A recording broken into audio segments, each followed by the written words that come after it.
what were some, we bucketed the students high, medium, and low in advance of this, right? So what did the students, what did the exemplar students show, right, to meet mastery of the standard? Sure. Yeah, so there was actually two questions on the assessment that covered this standard. They were questions number 11 and 12, and they were sort of different. And if you kind of piece the two of them together, then it kind of covers that whole standard. The really students that were really high and were really well, did really well, were able to actively input the domain into the function. Okay. And then they were able to explicitly represent their outputs and their inputs together as a coordinate pair, which was great.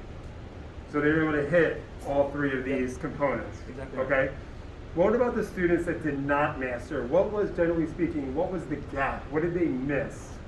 Sure. So they weren't on that high level, that high tier. Yeah, there's a couple of things. The first, one of the items was a tech enhanced item. So it was an item that, kind of looking back at the test design, I want to make sure I go back and look at the students, or meet with the students and kind of just make sure they know how to input their answers.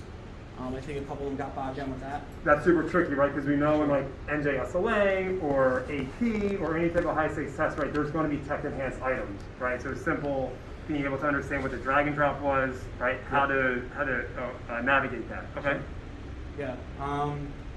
And then for another one of the common misconceptions was it looked like the students didn't account for one of the terms that was in the actual function itself.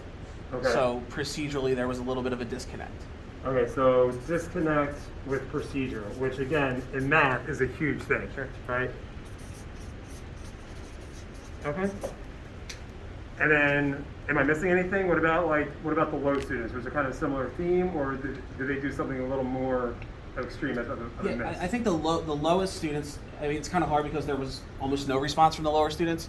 So in my mind, it lends me to think that just the notation itself bogged them down, right? They were uncomfortable with the way that the questions were presented, and so they didn't even really attempt to dive into it. When, if they would have, the skills aren't that difficult. It was just making sure you understand that procedure, the notation. So possibly they may not have understood what the prompt was asking to do. Exactly right. Right? Okay.